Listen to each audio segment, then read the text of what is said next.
In this video, I will show you how you can use the swipe gestures on your Samsung Galaxy S26, S26 Plus or the S26 Ultra.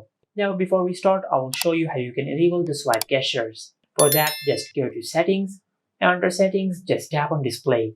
Now under the Display settings, if you scroll down, you will find the option for navigation bar. Now just tap on it, and from here just select Swipe Gestures. And after you do that, you will enable the swipe gestures on your Samsung phone.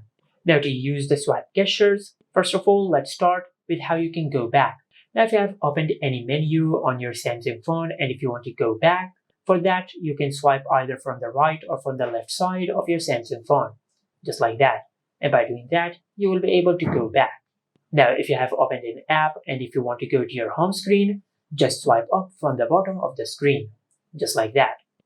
And by doing that, you will close any app which you have opened.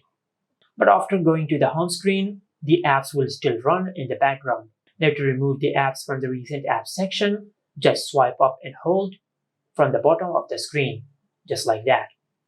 And by doing that, you will open the recent apps section, and from here you will be able to close the apps manually, just like that. Or you can just tap on Close All, and you will close all the apps which are running in the background, just like that. And this is it. Make sure to like, comment, and subscribe. Thank you for watching.